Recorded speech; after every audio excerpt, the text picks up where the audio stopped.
los dos, porque es que ayer agarramos así.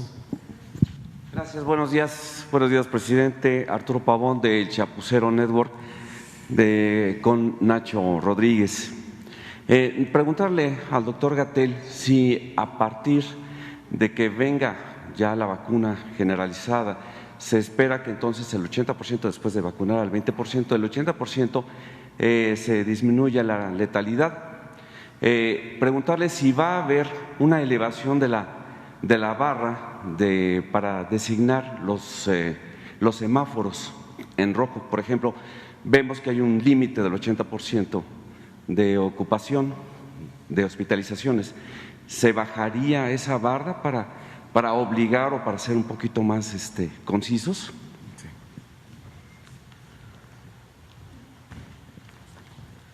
Gracias por su pregunta, la encuentro muy interesante y muy sensata además.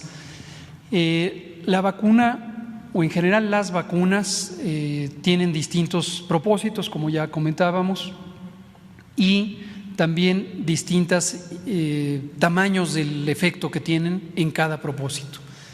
En términos generales, una vacuna lo que hace es que disminuye el riesgo de infectarse o bien el riesgo de enfermar si es que aún persiste la posibilidad de infectarse, o el riesgo de tener una enfermedad grave si es que alguien se enferma, o desde luego el riesgo de morir. En términos generales, son 4 elementos que se busca con una vacuna.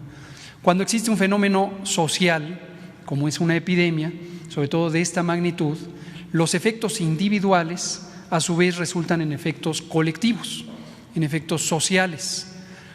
Eso es importantísimo porque las vacunas no solamente son un elemento de protección en lo personal. El vacunado, la vacunada se protege, eso no hay duda. Pero además, al vacunarse a una persona, se protege a quienes están alrededor. Si son poquitos los que están vacunados con respecto a los que no están vacunados, ese efecto social o colectivo posiblemente no se puede identificar. Pero conforme aumenta el porcentaje de personas que ya son vacunadas y se compara con los que aún no son vacunados, entonces empieza a acercarse a un fenómeno que se conoce como inmunidad de rebaño. De esto se habló durante 2020, hubo un poquito de confusión y se pensaba que se trataba de un objetivo de dejar libremente la evolución de la epidemia hasta llegar a esa inmunidad. En ningún país se les ocurre, o se nos ocurriría una cosa semejante. Pero es un fenómeno conocido que entre más grande sea el porcentaje de personas que ya no se pueden infectar, se protege también a los demás, aunque no estén inmunes. De tal manera que, dependiendo qué tan transmisibles son los virus que son muy transmisibles necesitan un porcentaje más grande de inmunidad de rebaño, de personas inmunes. Los virus que no son tan transmisibles, basta con un porcentaje menor. El virus SARS-CoV-2 se ha estimado una transmisibilidad que requeriría que al menos el 65%, entre 65 y 75% de las personas fuéramos inmunes, hasta llegar al punto en donde ya no se puede transmitir eficientemente el virus y se empezaría a extinguir la epidemia. Esto en términos generales. Ya tenemos una cuarta parte de la población mexicana en promedio es inmune al virus. Estos son datos de la Encuesta Nacional de Salud y Nutrición que conduce el Instituto Nacional de Salud Pública y que los presentamos en una conferencia vespertina.